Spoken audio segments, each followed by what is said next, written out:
بنية صالحة دنيوية وأخروية بسر وأسرار الفاتحة.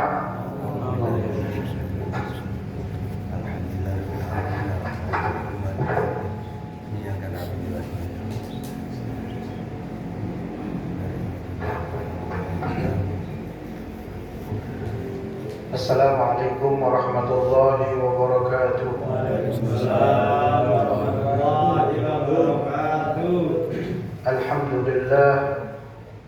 Alhamdulillahilladzi idza arada bi'abdihi khairan yufaqihu fid din.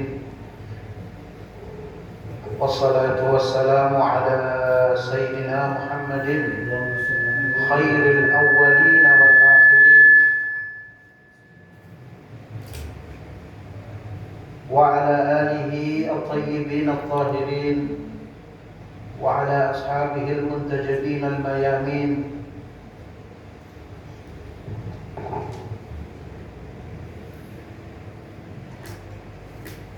Subhanaka la ilma lana illa ma 'allamtana innaka antal alimul hakim. Rabbi shrah li sadri wa yassir li amri wahlul 'uqdatam min lisani yafqahu qawli.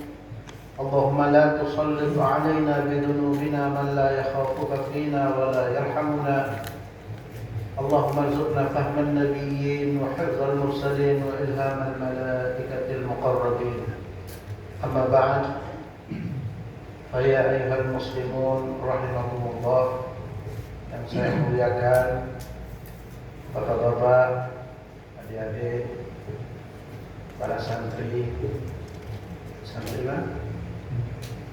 Santren? Oh, bukan anak santri, bukan. Saya pikir yang mana? Bukan ya? Oh, iya. Alhamdulillah kita duduk pada malam hari ini untuk ngaji, ya. Ngaji. Kalau kita pada malam hari ini masih mau ngaji, berarti Allah masih kepengen kita jadi baik. Benar. Kalau sudah tidak mau ngaji, ya, itu berarti Allah sudah tidak kepengen kita jadi. Wa may yuridillah bihi khairan yufaqihu fid din. Kata Nabi Muhammad SAW, siapa orang yang diinginkan kebaikan oleh Allah, dia ingin mencari tahu, ya, ilmu agama, karena merasa diri bodoh. Semua harus merasa diri bodoh. Jangan merasa diri pintar. Tidak ada diri pintar itu. Alim, saya sudah alim, saya sudah ngerti. Jangan ditanya bedanya najis sama hadas, nggak tahu. Ya. Alhamdulillah di sini semangat, jadi saya juga semangat, ya. Ada yang kalau pas ngaji itu keluar, itu saya lebih baik orang tidur daripada pas ngaji keluar. Ini orang sombong, sengaja pas mau ngaji dia keluar. Bukan saya minta saya dihargai, tapi tolong hargai apa yang akan saya sampaikan. Ilmunya Nabi Muhammad SAW. Ya. Ini ujian bagi kita pendakwah ini sangat besar, sangat berat.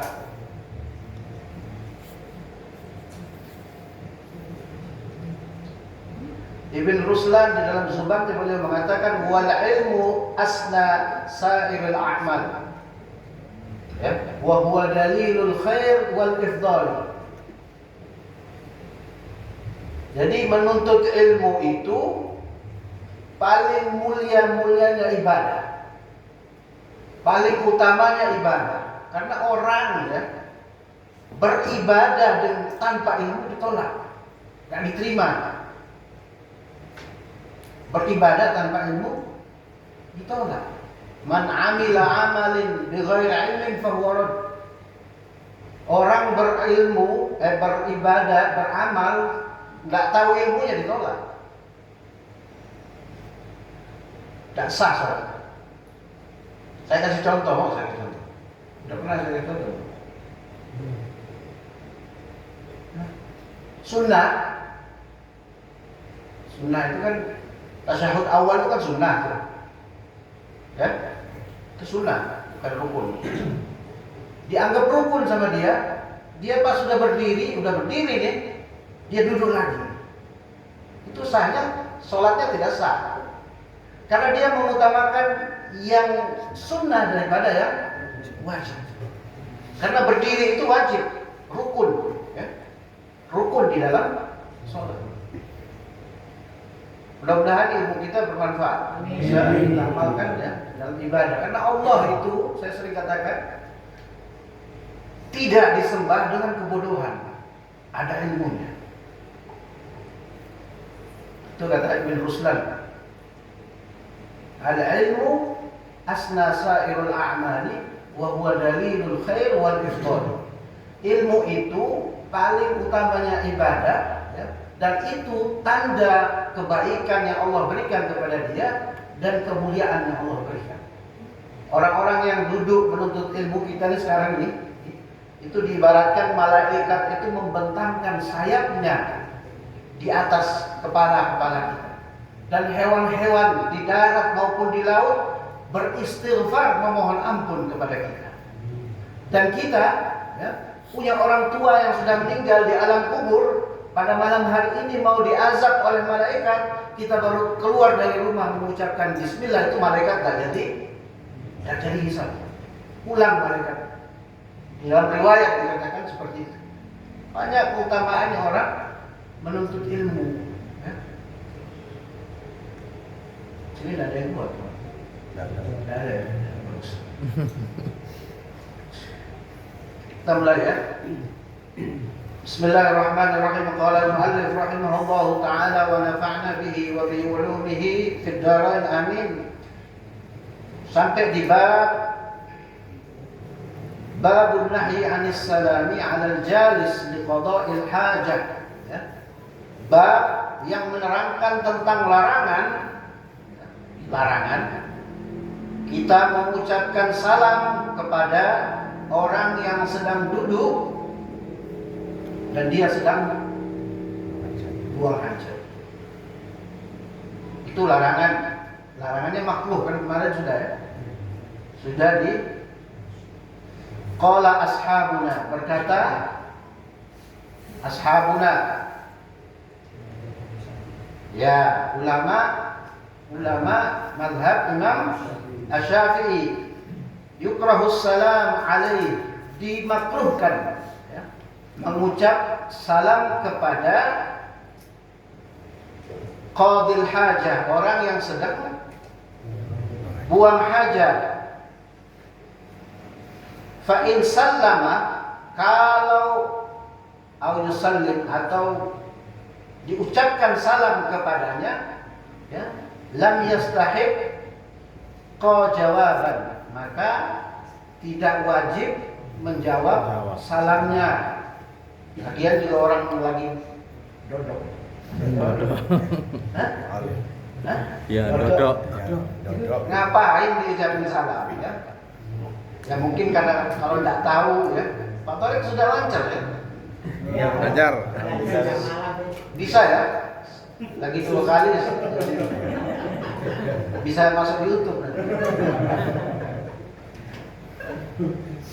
Ya, di hadis Ibnu Umar ya, karena krono hadis Ibnu Umar wal muhajir, kemarin kita sudah bahas ya, hadisnya Muhajir bin Qulfud.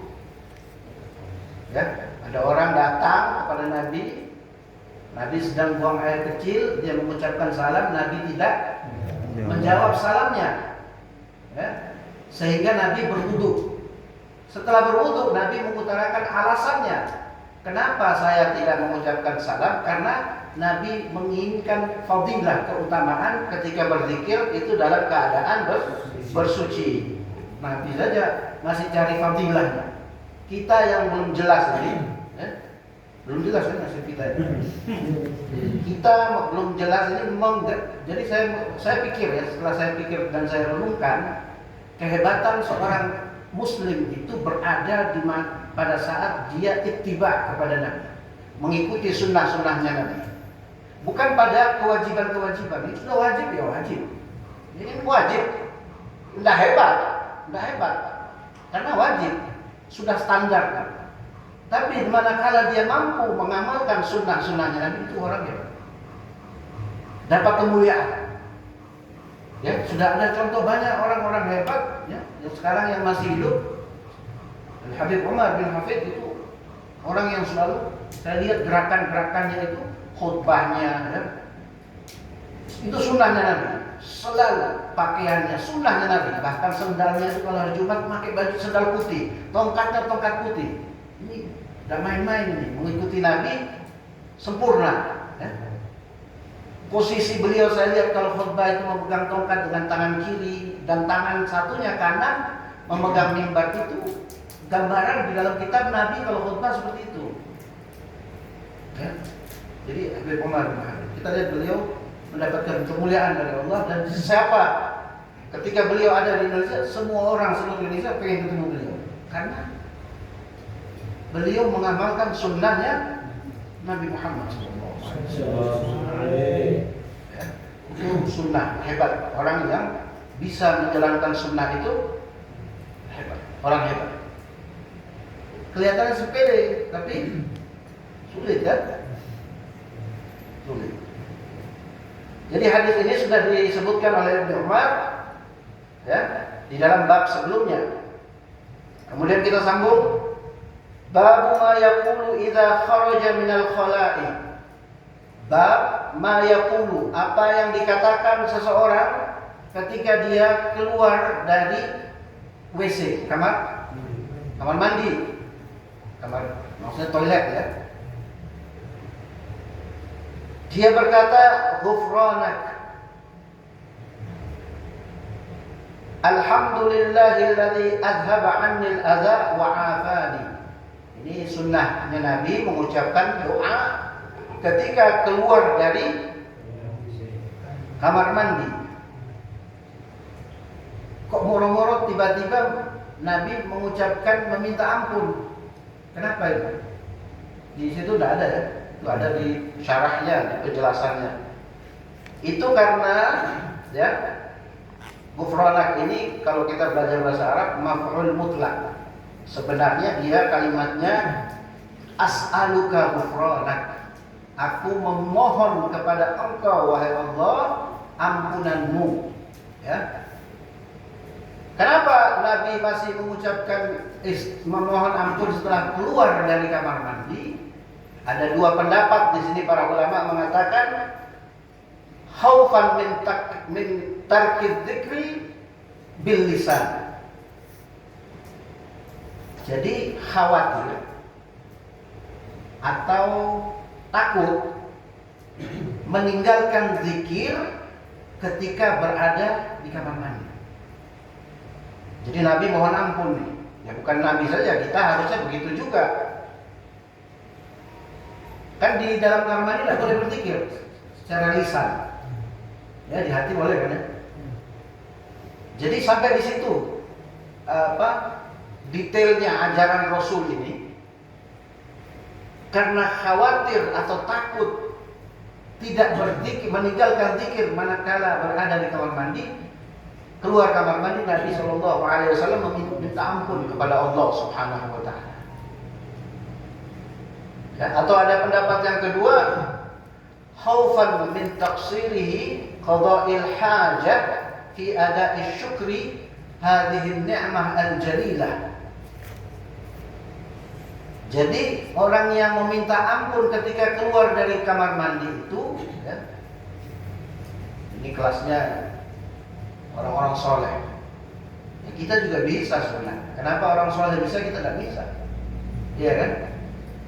Kenapa meminta ampun ketika keluar dari kamar mandi, dari toilet? Karena khawatir ya, ketika berada di kamar mandi itu dia sembrono atau dia lupa mengucapkan syukur kepada Allah atas nikmat bisa buang air besar. Kita mikir nggak sampai situ? Buang air besar. Coba kalau kita 1 bulan tidak buang air besar, itu berakibat fatal buat kita. Dan ini adalah nikmat yang sepele tapi kita lupakan mengucap syukur kepada Allah ketika bisa kita buang air besar. Ya. Jadi kalau kita mau lihat anatomi tubuh kita, mohon maaf ini harus saya jelaskan supaya kita mawas diri ya. Di bagian anus kita itu ada seperti bulatan. Itu kalau di dalam bahasa kedokteran itu namanya seperti klep. Ya, kalau ballpoint itu namanya gotrinya ya. Besinya itu loh. Itu kalau tidak ada itu keluar terus itu. Ini Allah yang menciptakan ini. Ya. Allah yang menciptakan hal yang sebenarnya kita lupakan dan kita anggap sepele. Nikmat yang harus kita syukuri. Yang mana ya, kalau tidak ada itu kita lost. Bisa dibayangkan. Dan kita dengan ini tidak ada alasan bagi kita manusia untuk mengeluh kepada Allah Subhanahu. Apa kita mau mengeluh? Nikmatnya begitu banyak. Jutaan nikmat yang Allah berikan kepada kita, kita lupa ketika kita diuji dengan ujian-ujian kecil dalam kehidupan. Dan memang dunia ini tempatnya ujian. Tidak ada yang ideal pada dunia ini. Bagi Nabi Muhammad saja tidak ideal. Karena Nabi dilempari sampai berdarah-darah. Apakah itu ideal? Tidak ada. Nabi-nabi semuanya diuji dengan ujian yang berat. Terus kita mau hidup di dunia ini ideal, enak itu. Tidak bisa. Ya? Jadi janganlah mengeluh lagi. Kita dikasih nikmat oleh Allah, ya. Dikasih nikmat, kita bisa buang air besar setiap pagi itu. Sudah bisa. Kalau ini dibayar bisa nggak? Kita bayar sama Allah, tak bisa. Ya. Alhamdulillahilladzi, segala puji bagi Allah Zat yang menghilangkan dariku al-adza, kotoran, ya. Wa'afani, dan menyehatkan aku, ya, dengan keluarnya kotoran-kotoran itu, maka kita menjadi sehat. Itu loh. Karena itu adalah ampas-ampas yang tidak dibutuhkan oleh tubuh kita. Kalau yang berprotein itu ya dibutuhkan, ya. Itu makna daripada ghufranaka alhamdulillahilladzi adhaba 'anni al-adza wa 'afani. Doa Nabi Muhammad keluar dari kamar mandi. Thabata fil hadits sahih, ya, ini ditetapkan di dalam hadis yang sahih, telah ditetapkan fi Sunan Abi Dawud wa Tirmidzi anna Rasulullah sallallahu alaihi wasallam kana yaqulu ghufranak, ya. Di dalam kitab sahih dikatakan bahwa Rasul menyebut ghufranak, ya. Dalam Nasai dan Ibnu Majah ada alhamdulillahilladzi adhaba anni al-adza wa afani. Ya, sama saja. Dua-duanya sama. Kemudian warawaina an Ibnu Umar radhiyallahu anhuma qala kana Rasulullah sallallahu alaihi wasallam idza kharaja min al-khala'i qala alhamdulillahilladzi adaqani ladzatahu wa abqa fiyya quwwatahu wa dafa'a anni adahu.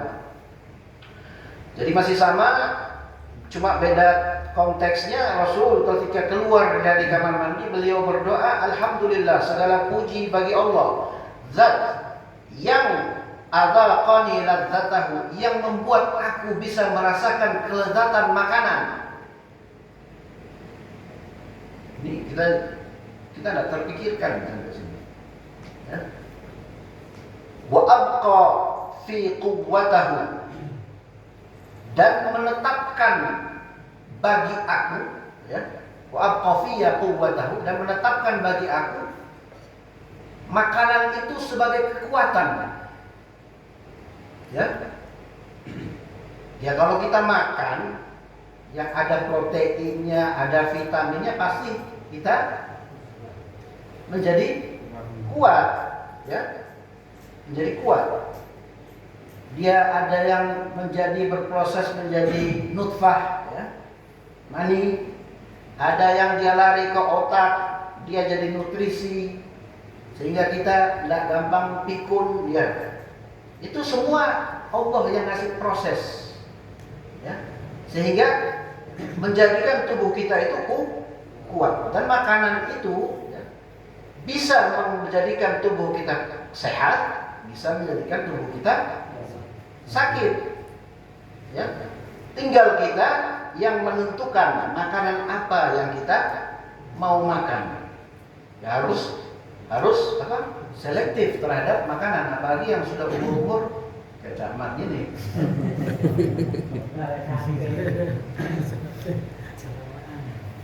Jadi ini pujian Nabi Muhammad SAW, wa dafa'ani azahu, dan menolak, ya, menolak untukku, ya, azahu, penyakit yang dihasilkan dari makanan. Yaitu tadi, karena keluar kotoran itu, ya, berarti penyakit-penyakitnya juga keluar. Ini Nabi memuji Allah Subhanahu wa Ta'ala. Kita bacakan, ya? Nah, enggak. Lupa. Ya, insya Allah karena sudah tahu, ya, kita usahakan, kita amalkan, ya. Kita amalkan supaya kita punya hidup ada berkahnya. Ada berkahnya kalau kita amalkan sunnah-sunnahnya Nabi, ya. Kita merasa dekat dengan Nabi. Setelah itu kita hadirkan Nabi di dalam kehidupan kita sehari-hari. Kita mau keluar kamar mandi, kita ingat Rasulullah dengan kaki kanan. Kita mau masuk, ingat Nabi. Semua kehidupan kita akan menjadi keberkahan. Kan Allah sudah bilang di dalam Al-Quran, "Qul in kuntum tuhibbunallah." Padahal kita hafal ayat ini, ya. Fattabi'uni yuhibbukumullah. Katakan kepada mereka, kalau kalian mencintai Allah, fattabi'uni, ikuti aku, ikuti Nabi Muhammad. Allah akan cinta kepada kita dan dosa-dosa kita diampuni oleh Allah. Yaghfir lakum dzunubakum. Ya. Dosa-dosa diampuni oleh Allah kalau mengikuti Nabi Muhammad SAW. Diriwayatkan oleh Ibnu Sunni wa Tabarani. Hadis ini diriwayatkan oleh Ibnu Sunni dan Tabarani. Tadi mulainya agak malam, ya. Sebentar lagi, ya, sedikit lagi, ya.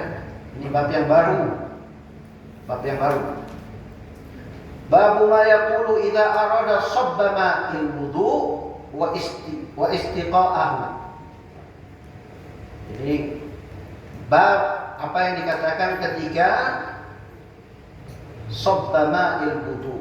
Di situ pasti artinya ketika ingin membasuh wudu, ya, berwudu, ya. Iya. Iya. Jadi ini ada dua arti. Sabba ma'il itu artinya kalau kita bebas, apa? Kalau kita sendiri, maksudnya kita buka air keran sendiri, wudu sendiri, itu namanya sabba ma'il. Dengan suka-suka kita, paham, ya? Kita wudu nih, kita banjur sendiri. Wa istiqa'ahu itu maksudnya kalau kita dibanjurin orang lain. Kalau kita dituangin orang lain, dipegang selangnya, itu namanya istiqa'. Sama-sama, ya. Di sini dikatakan istahab bu ayyaqula bismillah, disunahkan untuk mengucapkan bismillah kama qaddamnahu, sebagaimana yang telah dibahas sebelumnya. Karena mengucapkan bismillah ini ada keberkahan. Kita kan hidup kepingin berkah. Dikatakan itu kullu amrin dzibalin la yubda'u bi bismillah. Setiap perkara yang ingin kita kerjakan dan tidak kita awali dengan bismillah, maka hilang keberkahan. Tidak ada berkah. Apalagi wudu, ya. Babu ma yaqulu ala wudu'ih. Istahabu an yaqula fi awwalihi bismillahirrahmanirrahim. Disunahkan mengucapkan Bismillahirrahmanirrahim di awalnya. Wa idh qala bismillah, dan apabila dia mengucapkan Bismillah, kafa, itu sudah cukup. Nggak usah Bismillahirrahmanirrahim, cukup Bismillah saja cukup, ya. Qala ashabuna fa in taraka tasmiyata fi awwalil wudu ata biha fi athna'ih. Apabila ulama-ulama mazhab Syafi'i mengatakan apabila kita lupa, ya, lupa mengucapkan kalimat bismillah dan di pertengahan kita ingat, maka ucapkanlah bismillah di pertengahan itu supaya wudu kita ada berkahnya. Karena wudu itu bukan asal meraup-raup saja. Wudu itu ketika kita meraup wudu, muka kita, wajah kita, itu dosa-dosa itu juga turut jatuh berguguran seperti air yang jatuh menetes dari badan kita. Dan itu semua nanti diterangkan, ada doa-doanya, ya. Ada doa-doanya di sini dikatakan ketika kita berkumur, doanya Allahumma skini min haudhi nabiyyika ka'san la atma'a ba'dahu abadan. Jadi ketika kita kumur itu wudu, doanya, ya Allah berikanlah aku nanti minuman dari tangannya Nabi Muhammad, dari telaga Kautsar, ya. Itu nanti di barzakh juga ada, di alam yaumil qiyamah juga ada. Kalau kita minum dari telaga Kautsar yang diberikan oleh Nabi, kita tidak akan pernah haus selamanya. Doa-doanya ada. Ya, jadi wudu ini ada ritual ibadah, bukan hanya sekedar cuci muka, ya. Ini harus kita dengan bismillah. Kalau kita lupa, di tengah-tengah kita baru ingat, kita disunahkan untuk membaca bismillah. Seperti kalau kita makan, kita baru ingat nih, sudah habis lagi apa? Ya, gitu. Ucapkan bismillah supaya kita dapat keberkahan makanan itu. Tapi kalau sudah selesai, sudah habis, tidak ada lagi, pahala sunnahnya hilang. Ya, sama seperti kalau kita masuk ke masjid, sholat tahiyatul masjid, kalau kita sudah duduk, berarti tidak ada sunat tahiyatul masjid lagi. Sunat tahiyatul masjid itu kalau sebelum duduk. Ya, kata Nabi dalam hadisnya, idza dakhaltum al-masjid fa shalla raka'ataini. Ya, kalau kamu masuk di dalam masjid, maka sholat sebelum duduk, maka sholatlah 2 rakaat. Raka'ataini, di dalam hadis yang lain khafifatain. 2 rakaat itu ringan, jangan lama-lama. Ya, ada saya lihat tuh 2 rakaat itu lama itu. Itu orang tidak baca hadis. Orang mau kasihan yang nunggu, mau qomat lama. Padahal disuruh khafifatain, yang ringan. Ya. Makanya itu tadi kan harus beribadah dengan ilmu. Ya, oke, nanti kita lanjut minggu depan. Karena Pak Torik sudah ngantuk. Mudah-mudahan ini bermanfaat. Amin. Kita sama-sama ngaji. Mudah-mudahan ini bisa terus istiqomah dalam kebaikan. Saya minta kalau ngaji, ya, jangan keluar-keluar. Kencing boleh, masuk lagi. Ya. Itu bikin yang menyampaikan itu tidak konsentrasi.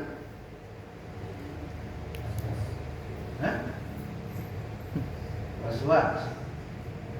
Jadi herannya orang-orang seperti itu, orang-orang yang kita anggap punya ilmu, ya, nanti